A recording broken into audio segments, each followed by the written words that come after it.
Picture this, a single ember glowing underneath a campfire ash with the boundless potential of igniting into a blazing inferno.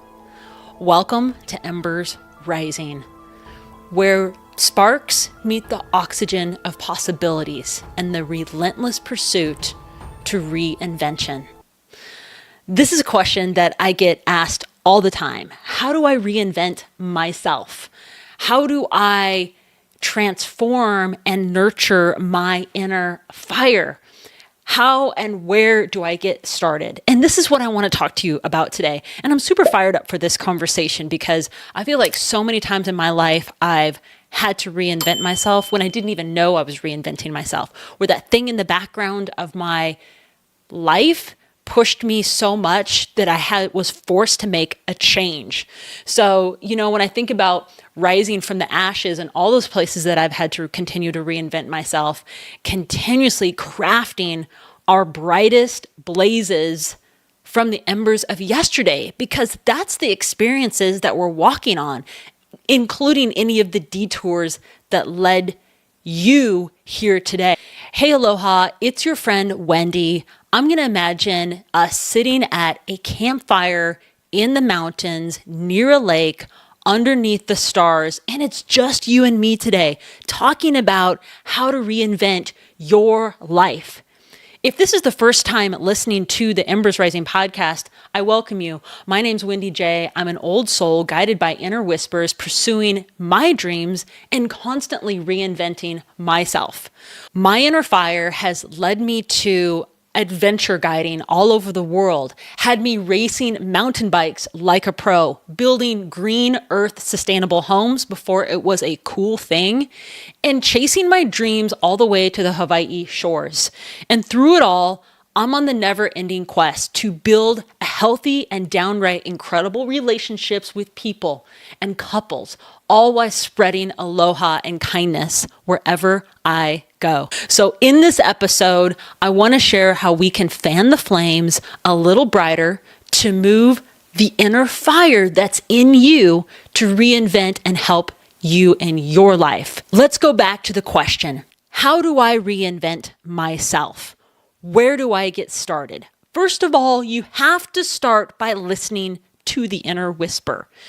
When the inner whisper becomes so great inside of you and you just can't take it anymore, it's time to make a change. The fire inside that pushes you to make the change is what's going to drive you to reinvent yourself. Now it comes down to, once you've made the decision, it comes down to being brave enough to take the steps to make the change. When I started thinking about this episode, I started thinking about the stories of reinvention. I started thinking about my passion to go to film school, the stories of moving to Hawaii, the relationships that were never in alignment with my spirit, getting my own ohana in Maui, building a business with David, starting over on the floor in Idaho, starting over through COVID.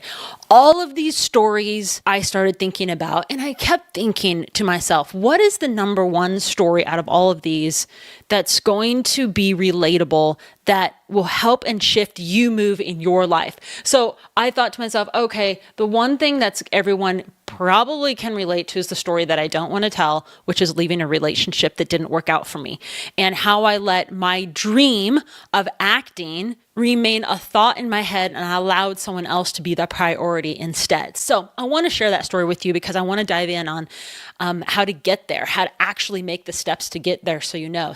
But let me talk about this relationship first of all, because this is so powerful. And when I first met this person, I met this person through a friend of mine, and this person immediately hit all of the check marks for me. And I was thinking, awesome. This person lives down in Southern California, and I was in Idaho at the time. So my check marks were, hey, they live in a warmer climate. They were closer to my auditions in LA. They seemed like a great companion. They seemed like we shared similar interest. We shared similar marketing work. They were creative. So it's like the check marks start adding up. However, the reality of the actual relationship that started was not at all anything like I had imagined. I never went to the auditions. The companionship turned into a narcissistic person behind closed doors, as maybe you could even relate to the emotional abuse and mental abuse that was happening. I kept trying to push behind and thought, well, this too shall pass. It'll get better. Maybe this person's just going through a tough time, but it did not. The marketing that we shared, it was not really working. So the clients that I thought we would share, it didn't really work. And I was also surrounded by this person's deep religion that was affecting me at a greater level that just wasn't in alignment with what my beliefs were. So all of these things were adding up, and the agitation for me to do something was really heavy. I could feel the embers just lighting a little more underneath me, and I couldn't do anything about it. I just felt like I was stuck, and I was trying to talk myself out of it. Like, I'll just stay in it because at least there's some, at least those check marks boxes are being hit, but the problem is what I gave up. Okay. So let me tell you what I gave up. So not only did I actually move down in a very short amount of time, I moved in with this person and their family, by the way. So you're not only taking on this new relationship, you're taking on this person's mother and father. So that was another element to the whole dynamic. But what I gave up was I left my dear soulmate dog 18 hours away back in Idaho. I was driving back and forth to Southern California and to Idaho 16 times in less than a year. I'd allowed myself to become someone that I never even recognized. And the emotional abuse had torn me up so much that I really couldn't even make decisions. In fact, it was so heavy on me that I became suicidal. And a friend of mine was actually texting and calling me and say, hey, here's the suicidal hotline. It was really embarrassing. And I was like, wow, have I actually come to that? I even tried counseling down in Southern California. I actually went there and got dropped off by him to see if I could get a different perspective. So I was trying the things, but I didn't have enough courage to actually leave the situation. So when I think about reinventing myself, I didn't pull out a book and here's the 5 steps. It was more about moving through these spaces of life, and I needed this turning point somehow to actually get away. All of the drives back and forth were by myself, driving those 16 hours in the car, listening to music, kind of thinking about where I came from. And it was I was giving myself these mini breaks, driving away from the situation and then coming back. And every time I drove away and then came back, the situation remained the same. I got right back into the cycle of being treated not in the right way. And I knew I needed to make a change. This is a big turning point for me, because never had I been in a relationship that had this kind of level of abuse. And I hate to even call it that because it was so severe, but I kept playing it as that it was okay and that we would just get through it. However, the inner flame inside of me continued bursting at me. It was just grinding me into this agitation. And I remember one night that I was so frustrated that I said, you know what, I'm going to leave and I'm going back I'm going to check on my dog. And literally I was making stuff up because I needed to leave to just get away. It was so agitating. And this person was, and also I was scared. I wasn't sure how much level of abuse could go on. So I'd make up these stories that say, hey, I have to go check on my dog. I've got to go check in with my mother. Literally maybe I had just come back 2 weeks ago and now I'm driving again. So it's I couldn't ever leave and never come back. So one night I actually left again and I was driving and it was late and I was if I actually make this 16-hour drive again, I am not getting in. I'm going to be driving all night long. I won't be getting in until 3 o'clock or 6 or 7 o'clock in the morning. I called my friend and my friend said, you need to turn around. It's too late to drive. So I had driven maybe an hour and a half out of town. I turned around, drove back and booked myself in a hotel. I stayed in that hotel and I sat there and I thought, what am I doing? This is just not working. How can I get enough courage to leave this situation? And I'm taking myself back to the actual memories of me sitting on that hotel room right now, in that weird hotel room. I didn't even know where it was. It was on the side of the road. I remember it had some red wall. It was just this tiny little hotel. Literally, it was not a good experience. I didn't even flip on the TV. I literally just sat there on the bed just thinking, how am I going to get out of this situation? The next day, I remember making one last attempt to just meet up with the person again, if you can believe it. And then finally, there was the last meeting, and I kind of remember that I had drove back to Idaho, and then I had flown because I remember leaving some things kind of intentionally. It was like my thing, like I left a couple of things just so that person wasn't going to freak out that I was gone forever. But I remember actually flying. And the reason I flew over to see him for the one last time, because I knew I had a flight back, and then I knew I wouldn't be driving, and I had to commit to that flight. That was the last time, and I didn't come back. What I felt was incredibly agitated with the embers. I was in a state of fear. I was scared. I was sad. I didn't feel loved. I was abused. I was lost. I didn't know who I was. When I made the final, got on the plane and left for good, I remember saying to myself, I will never, ever see this person again. And this is what I had to change. I had to say to myself, I have to change everything, but I couldn't change everything because I was in such a state of being so low and so torn up, I didn't even know who I was. And at the same time, I had a lot of people telling me what to do. So I was hearing from friends and family, do this, do that, you should do this, you should get some more counseling. And I hadn't just listened to my own inner whisper. And that's what I want to talk about now, because I want to share the things that I actually done in every single situation that I've had. And I recognize now that there are these 5 points to reinventing yourself. And it's not like, again, like I whipped out a book and said, here's 5 ways to reinvent yourself. Or I listened to something back then that said, here's 5 ways to reinvent yourself. For me, it was all about, number 1, facing the challenge. You have to face the challenge. You have to realize that when you are in that situation, in that job, with that person, whatever it is, face the challenge. But then make it a little bit different. When I started reinventing myself and I came back to Idaho, and I never went back there, I started driving up to this hot springs that was deep in the mountains, and I would just sit there and meditate. And I was listening to my voice, and I started this what if game. And the what if game was everything what if good. So what if it worked out? So my other dream at the time was I didn't know where to live. I didn't want to be in Idaho. And I was like, I've got to get out of here. This is not in line with what I want to do. There's nothing that fires me up here. Not even the work that I'm doing online's firing me up. Like nothing is lighting my fire. But there's one place that would help me maybe reinvent myself. And that was the shift to move to Hawaii. But how I started that was in that hot springs in the mountains, thinking about the what if game. And I said, what if I made this decision and it turned out amazing, and I had new friends, and I met an incredible new partner that actually loved me and that got me, that we actually did the same things, that we were on the same page? What if I moved to Hawaii, moved to this other place, and I felt glowing and thriving? Same thing for you. Play the what if game with your situation. So what if you left the relationship or left the job or left the partnership, and what if it got better and you felt better? Or what if there's something that's tearing you and your husband apart right now, or somebody, and you distanced yourself from them and all of a sudden your relationship's healing?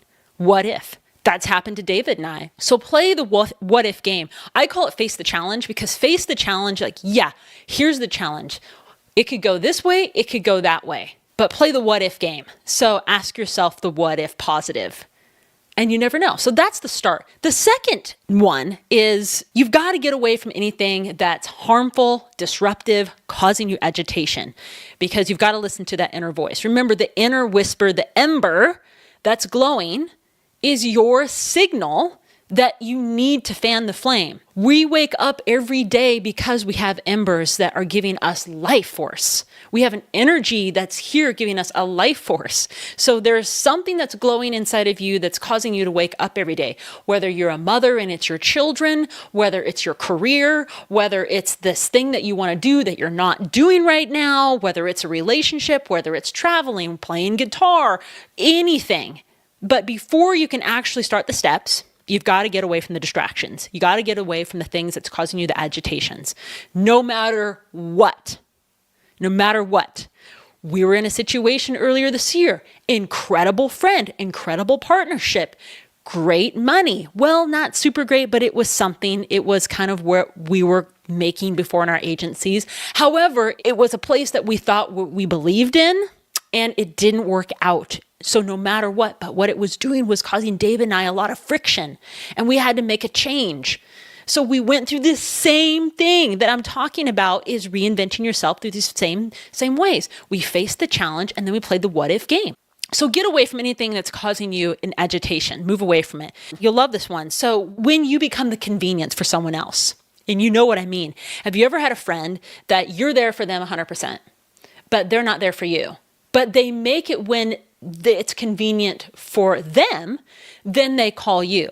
So like, let's say you're putting your kids to bed, or you have a hard deadline of when you go to bed, but they want to talk to you at the time like it's not good for you, but it's convenient for them. So you want to honor the relationship, so you take that call. But now it sets you 2 hours behind schedule, and now you're going to bed late, and you're grumpy waking up the next day, and it's affected your whole rhythm, but you've made it convenient. Is that the right relationship you really need to be in?